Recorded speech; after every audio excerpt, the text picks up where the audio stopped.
Building a family can be a complicated, messy, lonely, and sometimes heartbreaking process. But you don't have to navigate this challenging journey alone. Welcome to the All Paths podcast, where we support and celebrate all of the different ways there are to try to grow your family. We are your hosts, Kate and Emily from the nonprofit organization All Paths Family Building. And today we're talking to Marea about their journey and work in this space. Marea, thank you for joining us today. Thanks for having me. So before we get into your own family building journey in more detail, we'd love for you to introduce yourself to our listeners. Sounds great. My name's Marea Goodman. I am a midwife in California, a parent, and the co-author of the book Baby Making for Everybody. And I founded the online community Pregnant Together, which is a virtual community supporting queer folks and solo parents from preconception through parenting.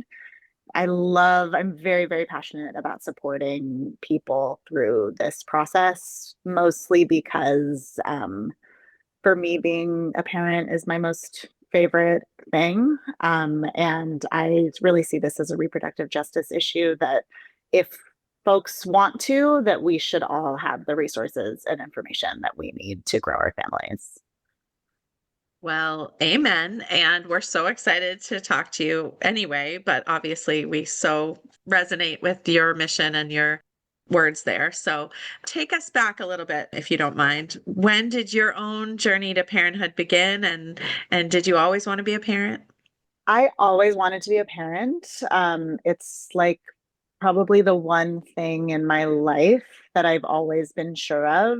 And I think I have also always been in touch on some level with my queerness, and I'm very lucky to come from a family where coming out wasn't such a huge deal. But to me, like wanting to be a parent and being queer was never misaligned. And I think I'm learning that that's unique, that a lot of people go through a process of questioning if they can become parents with their coming out journey. So, yeah, to me, there's a lot of beautiful things that are available for queer folks, how we like creatively see the world. And I think that that's a strength that we bring to family building. My journey to parenthood is also very non-traditional. In 2016, 2017, I had a dear friend who was a parent already. She was a solo parent by choice with a 7-year-old and was planning to grow her family again with a known donor. And I was helping her with her inseminations. And then we ended up developing feelings for each other. And our first kiss was a week before she conceived. And we were dating during her pregnancy. And when the child she birthed, who's now almost 8, when he was about 10 months old, we like really committed to the relationship and moved in together. And then a couple of years later, I got pregnant using the same known donor. And those children are now 4, 8, almost 8 and 15. A couple of years ago, we did split up, and now we're figuring out how to co-parent and do things this way. And it's been a very, very growthful journey in so many ways. Thank you so much for sharing all that. So, since you have been a midwife prior to becoming a parent, how did this part of your professional life get started? When did you say like, okay, I want to be involved in helping grow families before you were even a parent yourself? Because I feel like we talk to a lot of folks where it's the opposite. They have their own personal journey, and then all of a sudden they're called to be in this space professionally. But it sounds like you had the opposite. Yeah, it was the other way around for me. I went to my first birth in 2011. That was my senior year of college. I had a friend invite me to be at her birth, and I did a doula training so that I could be more prepared. And she had this beautiful home birth. And when I was there, I was like, oh, this is this is what I want to do. And very soon after, I started taking on birth clients as a doula and then started training as a midwife. And then in 2016, through my co-parent, I started learning how to do at-home insemination and some fertility care specifically for the queer community. And it just sort of grew from there. I was doing fertility care and birth. And then in March 2020, when the world shut down, we had like a 2.5-year-old at the time. And I was planning to start my own insemination process, which I did in April 2020. An interesting time to add to the family, but it worked out. I was really feeling the lack of like queer family stories, and I put a call out on Instagram, looking for submissions like let's create an LGBTQ family anthology, and then was sort of working on this project, and randomly connected with Ray, who is a queer midwife in Philadelphia. And they were doing the same project. We were like, hey, we should team up. And then it evolved into actually, we know a lot about this process, and there hasn't been an updated book for queer folks on growing our families in 20 years at the time, since The Ultimate Guide to Lesbian Conception. And we were like, I guess maybe we should write this book. And so that's how Baby Making for Everybody was born. And it took a couple of years to get it out there. And since there are some more resources, some more modern resources, but at the time there really hadn't been anything in decades. And so, yeah, it was really wonderful to put our midwifery ethos and also a lot of our personal lives and community stories into like a how-to format for folks who weren't really sure where to start with growing their queer solo parent family. That's wonderful. I mean, and just judging from the title alone, it clearly needed updating to be more Yes. inclusive of all the different people that were trying to grow their family and all the different paths. So very, very welcome update. So lovely too that you guys came together to work on it together when you found out you were both working on similar projects. I feel like there's not enough, collaboration in this world. And when we come together, obviously, it just makes it so much stronger because you bring your different perspectives. You brought whatever work you had started to that moment, prior to that moment. So that's awesome that you found each other in that way. It was amazing. We really complemented each other well. She's a little bit more analytical and data oriented, and I'm a little more like emotional, community oriented, and we blended very beautifully. And during that time, I was pregnant and gave birth. Ray was in a relatively long trying to conceive process and conceived towards the end of our editing period. And so it's also just a very sweet, we were really in it personally while we were doing it. That's great. I mean, that can be hard at times, but it's really nice too. And it's wonderful that your family building had a positive resolution to parenting, which is really great. Well, the book is a really, really great resource. And obviously, we're going to share information about the book in the notes of this episode. And we really do point people to it as a resource. So thank you both for all your efforts on that project. And just going back a little bit to your personal story as well, because I know these projects are intertwined with your own journey. I really appreciated your use of the word growthful, because I know that's a positive and true and genuine way to describe, I'm sure, what's been a challenging time. And like many people that we talk to, you have a diverse family in the way of different, constellations. And I'm always amazed at anyone who still kind of has this cookie cutter way that they view families. Cause I'm like, when's the last time you saw a cookie cutter family? It's just like, I feel like diverse families are the norm now, not some one size fits all view of what a family is. But I'm sure it is a lot to navigate. Building a family in different, unique ways is challenging. And then navigating those family relationships But it sounds like one thread that it seems like is true within your own lovely family is that genetics is not the most important part, or even maybe an important part at all. I don't know if you want to speak to that at all.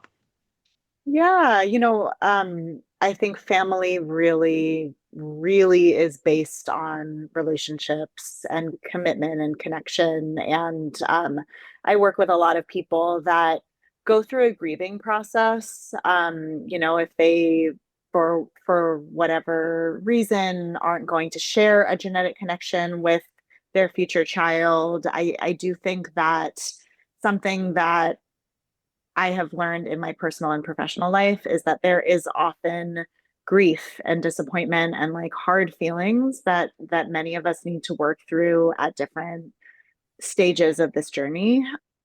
So, I was really lucky to get pregnant relatively easily. My first pregnancy was a chemical pregnancy, which was much harder than I thought it would be. A lot of grief involved in that experience, and then I got pregnant on my second IUI and had a hard but relatively normal birth and postpartum, and I work with a lot of people that struggle to get pregnant.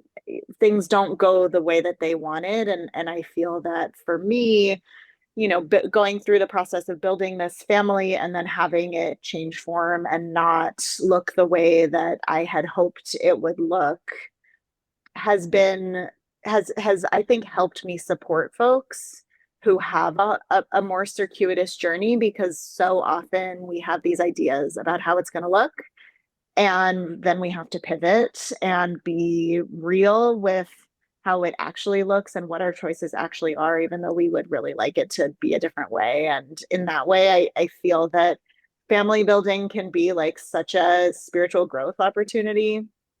And it's helpful to zoom out as much as we can and see it as a spiritual growth opportunity and not get lost in the like, oh, this donor is no longer available and that means XYZ, or I really wanted to do it at home, but now I have to do IVF, or it's things look differently than we would like them to look. And so I think normalizing that it's like not people's fault when it doesn't happen the way that we thought it would, and also just connecting folks together to support each other through the process, I think is really important.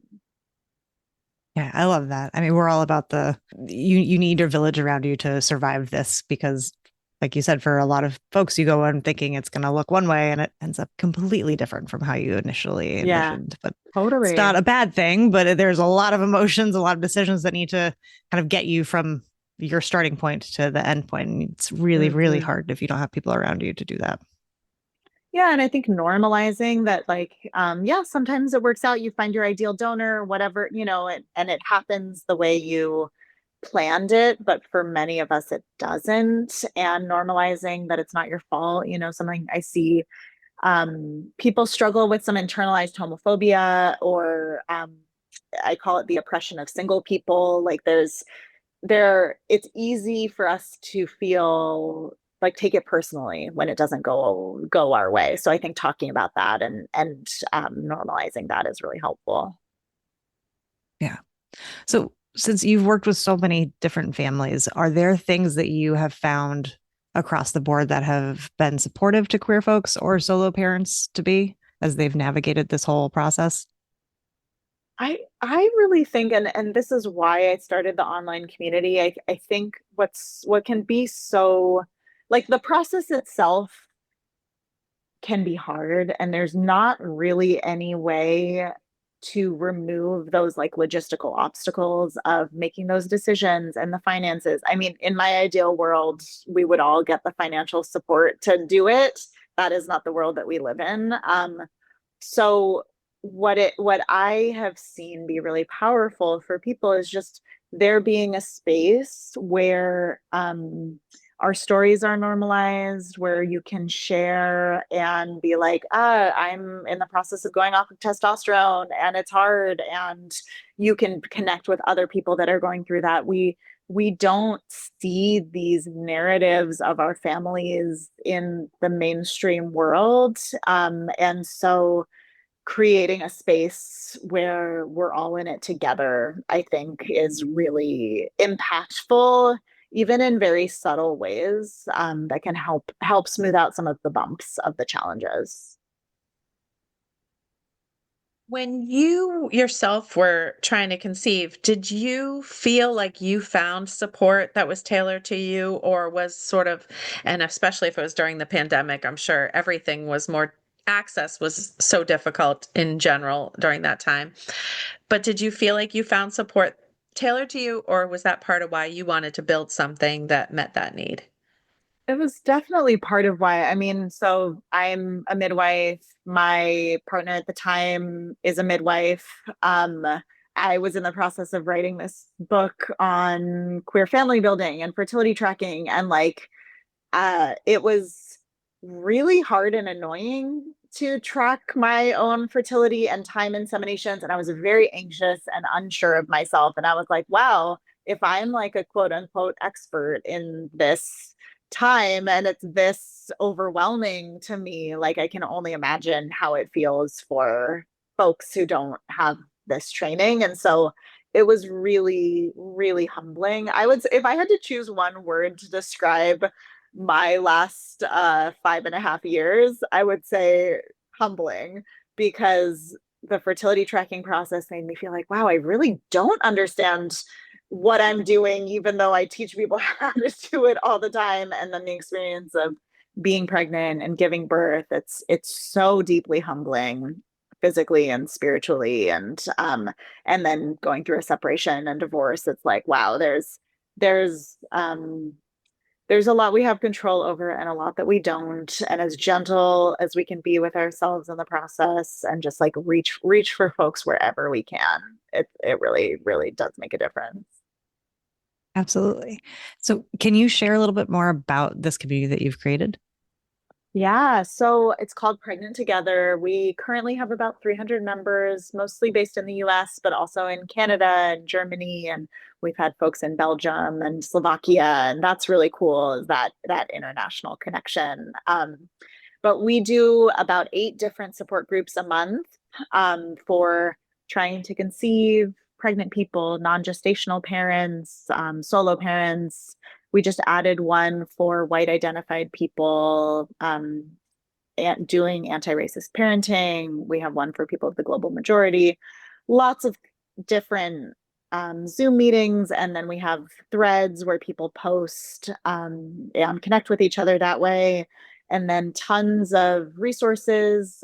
Every month, I do either a workshop or a webinar with some family building expert, and it's all recorded. And we've got our different, like, trying to conceive section, pregnancy, postpartum, parenting. And there are also people doing local meetups now, which is really exciting, and building that local community. And I think nowadays having both the virtual and the local community is really helpful. And people post, hey, I'm in my 2-week wait, is anyone else in their 2-week wait, and form little WhatsApp groups, and it's just very sweet. I feel excited about connecting folks going through the same unique things. Or we have a subgroup of solo parents who are trying to conceive and in romantic relationships with people that they are not going to co-parent with, just like unique situations, and people are finding each other and getting support. And it brings me a lot of joy to see people connecting with each other during this time.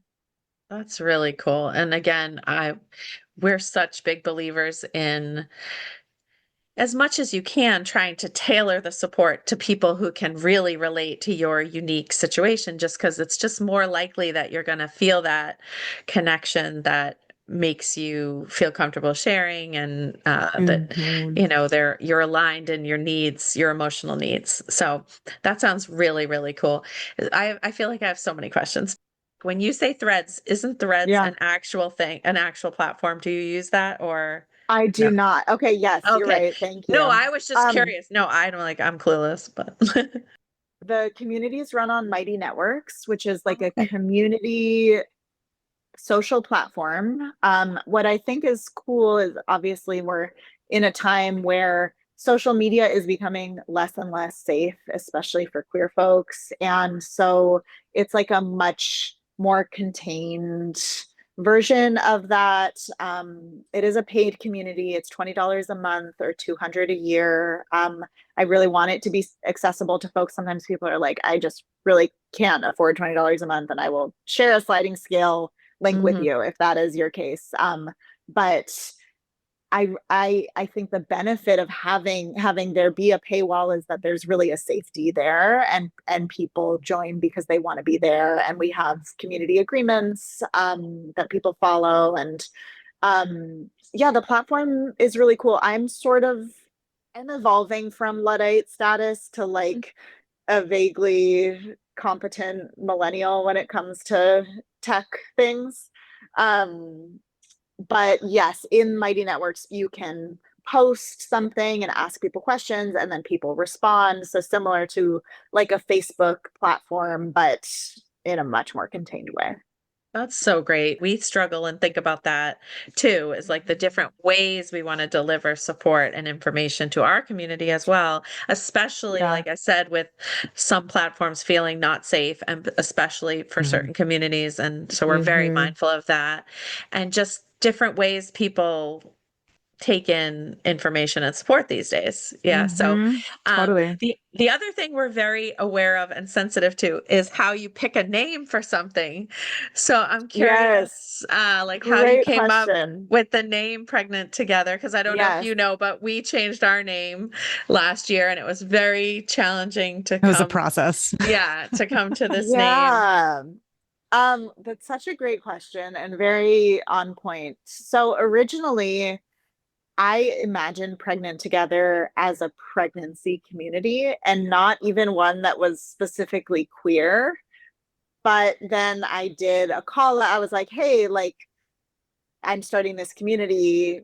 I'm giving away the first 50 memberships for free. And 98% of the people that signed up for those memberships were queer. And then many of them were in their family building process. So what the community is today has really evolved from the people that like were drawn to it originally. And there's a part of me that feels that the name isn't perfect because it's not completely inclusive now to Mhm. the people who are part of it. I would not be surprised if at some point in the next 5 years we do a name change. But the reason it is Pregnant Together is that originally it was a pregnancy community, and most people are joining either while they're pregnant or during their trying to conceive process of becoming pregnant. Yeah. So I do think it is relevant, but you know, there is a part of me that's thinking maybe it will evolve. Yeah, I hear you for sure. Well, Yeah. if we can help at all on the name change front, you're family Thank now. you. So Thank just let us you. know. We tried so hard to find a name that was inclusive, and basically we realized that like it really doesn't exist. Like fully something that would feel like everyone knew they were welcome can't be found. Yeah. Um, Right. but it sounds like, oh, well, obviously it's so great that you've already grown to 300 members. And even just that those initial 50 members, it sounds like they were a mix of people currently pregnant, trying to get pregnant, and even partners who knew they weren't going to be pregnant, but they might be expectant parents. And the name didn't turn them off. So obviously that's what we struggled with, is we wanted to make sure we never had a name that would make someone feel like we're not welcome here. But obviously Right. the name is only one way that you make people feel welcome also. And it sounds like you're doing a lot to make people feel welcome. And that's what's the most important thing. Yeah, thanks. Yeah, it's definitely a journey, and figuring out, I'm trained as a healthcare provider, figuring out how to like do consistent social media posting and run Zoom support groups. And I'm learning as I go, and have a couple people who have been very supportive, and really also involving the community and what they Yeah. want, what they want to be experiencing and how they'll be best supported. And so it's an ongoing organism. Yeah, exactly. Well, and you want to do that because it's the right thing to do, but also just because you want to create the demand that is actually, you want to be responding to Mm-hmm. the demand for what people actually want, so that all of you have your needs met, and just so you're more, successful and effective. So that's great. And I'm really interested too that it seems like you really have created a place that's welcoming to single parents, regardless of their sexual orientation and gender, which is so great, Yeah. because that is a community that we have been feeling like is under supported, underrepresented in some of these conversations. Mm-hmm. And I do think it is a unique journey. It's a unique journey into parenthood, through pregnancy, after pregnancy, if that's their journey. So again, did that kind of come about organically, that those were members of that community and you wanted to make sure? Yeah. Well, when Ray and I were writing Baby Making for Everybody, we felt strongly that we wanted to include solo parents because the decision-making process is similar, no matter, your sexual orientation, if you're a solo parent, and a queer person without access to all the gametes and body parts you would need to create a pregnancy within the relationship. But yeah, also really feeling that need to normalize non-traditional family building and really like create a safe haven for people that just don't fall into, for whatever reason, the normative heterosexual nuclear family structure. And so that just, it feels very aligned. I would say the majority of solo parents that end up joining Pregnant Together happen to also be queer, but we have a nice smaller group, I would say, of heterosexual solo parents. And we have a very queer ethos in Pregnant Together, and it's really important to me to be an inclusive community. And so for anyone who resonates with that, we have plenty of people in heterosexual relationships too, where one person's gender non-conforming, or many different structures where they, for whatever reason, because of relationship status or gender or sexuality, don't fit into the dominant narratives of who grows family according to mainstream society. So it's fun to create these narratives our ways.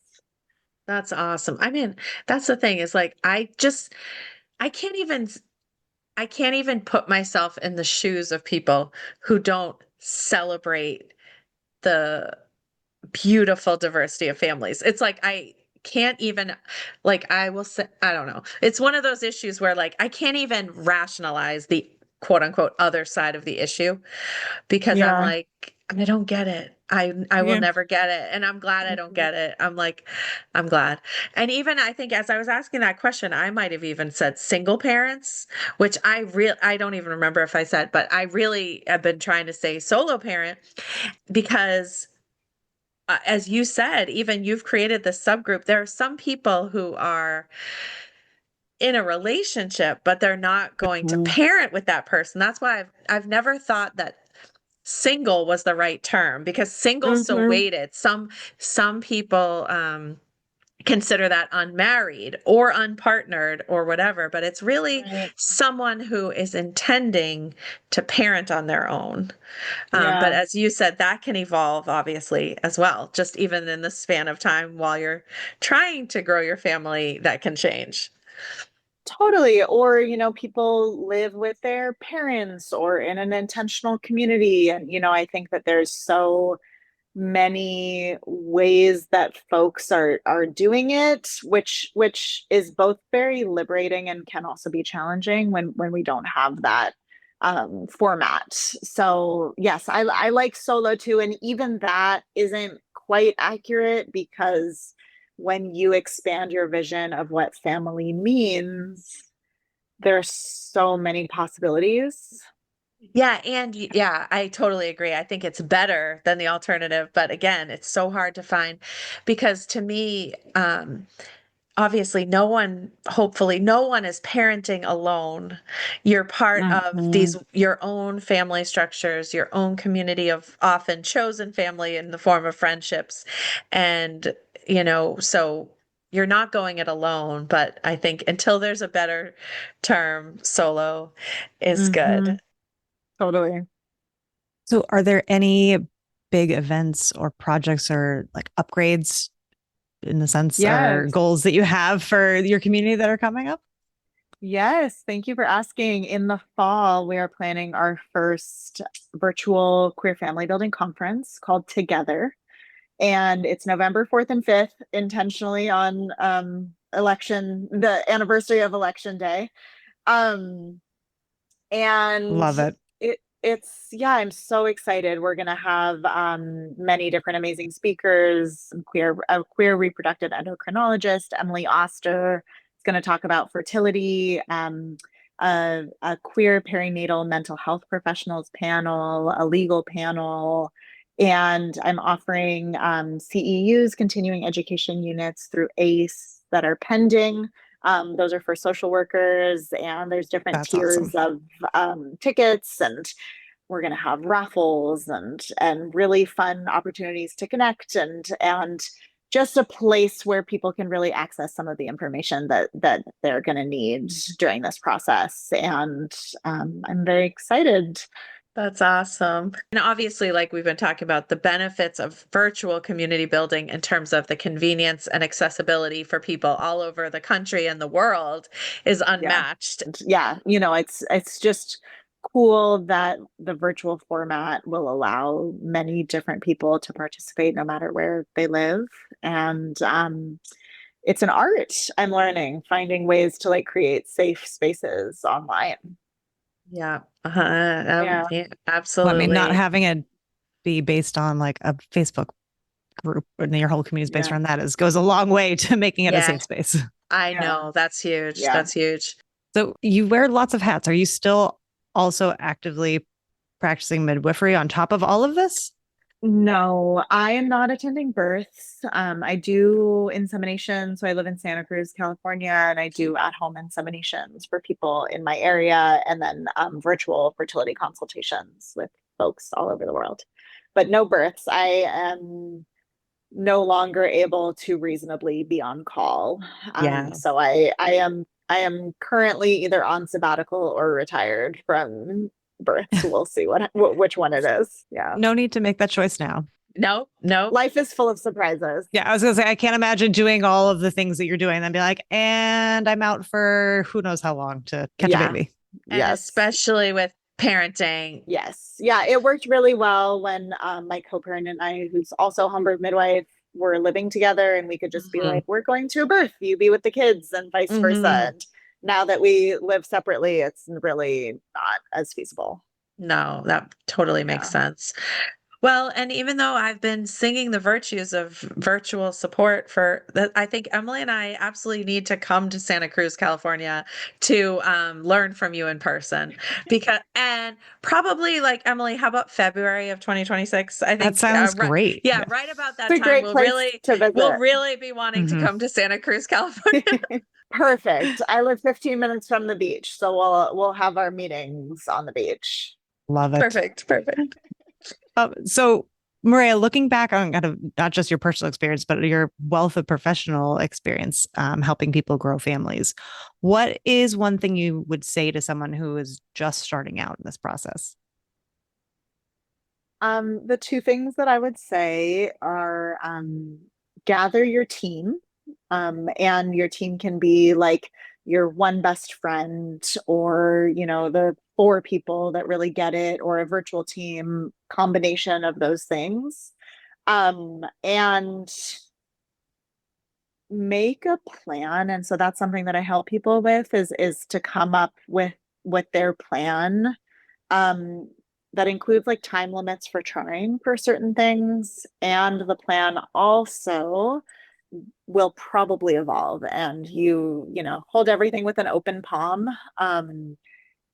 No, like I think the combination of having a plan that very likely may change will help get people through decision paralysis, which I see a lot, but then also allow for, the many twists and turns that this family building process often takes. Love that. I think that's one of my favorite parts about your book, where you have so many chapters that end with kind of this is the plan. These are the next steps. As you're creating your guide, do this, this, and this. These are the questions to ask yourselves, so that when people, if they don't have the benefit of actually talking with you, they can still kind of have that guide them through the process. And then if they find themselves unexpectedly having to change the plan, they can go back and say, okay, we're going off script. Let's make a new guide and say, okay, these are the questions we need to look at and think about now. So it's a really great resource that you've created. Thank you. Yeah. I need someone who's really great at tech to help me create this, but I want to make a family building flow chart with like, I love it. Okay, you do this, then you do this. But if that doesn't work, then you go here. And it's like, it hasn't happened yet. If any of you want to do this with me, and like an interactive flow chart for this phase, I feel like would be amazing. Ooh, we should talk. That sounds like a lot of fun. Emily's eyes are lighting up. You may have found your person, because this girl loves, I do too, but I can't usually make them, because talk about millennial. I'm like Gen X or whatever. I don't even know. But like Emily loves charts and flow charts. And spreadsheets bring calm to the world. So they do. Color-coded spreadsheets are especially calming. Yeah, absolutely. Nice. Yeah. That would be a really good fit with All Paths too. Just the name, not necessarily us as an organization, but that was part of why we came up with our name, is like, because people are welcome to reach out to us all the time, but we found especially they were coming to us at those different crossroads when they were like, I tried this for a little while or whatever, or a long while, and it's not working. And now I'm turning this way and I need help at those junctures. Yeah, exactly. And they're often intersecting, and it's I think that would be a fun project. Yeah, we'll talk. Okay. Great. So the other question that we like to ask everybody who comes on our show is, what is one thing that you wish people would stop saying when someone tells them they're struggling to build their family? We've talked about how important it is to have a community of people around you who get it. Unfortunately, oftentimes there can be people who don't, who end up saying some really hurtful things. What is one thing that you would just erase from existence if you could? Gosh, that's such a great question. I think anytime you offer unsolicited advice to people going through fertility challenges or family building challenges, like, it's probably not a good idea. So like, I think let's withhold unsolicited advice and like bring in a spirit of compassionate listening. I think, it's something that I am practicing with my kids, with my current relationship, of like trying to listen without solving. And being with someone during that time is like a very powerful act, and not something that we are usually good at in this culture. So removing unsolicited advice, practicing as much as we can, like curiosity, empathy, being with people in their struggles, which sounds simple, but is way easier said than done. I love that. Oh my God, I love that. Yeah. Love that term of compassionate listening. And we as humans just don't do it enough. Yeah. Well, thank you so much for being on the show today, Marea. It was so great learning about your own family and hearing about your book and the Pregnant Together community. We'll drop links to everything in the show notes. Is there anything where else that people can connect with you? Yes, I'm on Instagram, pregnanttogether.community.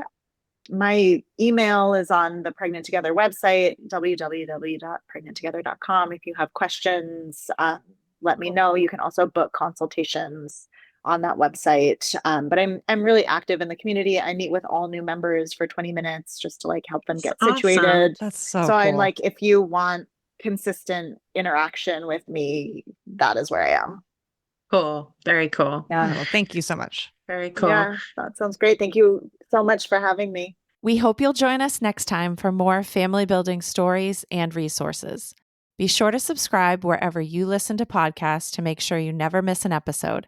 And follow us on social media at All Paths FB or visit our website, allpathsfb.org, for more information about our work.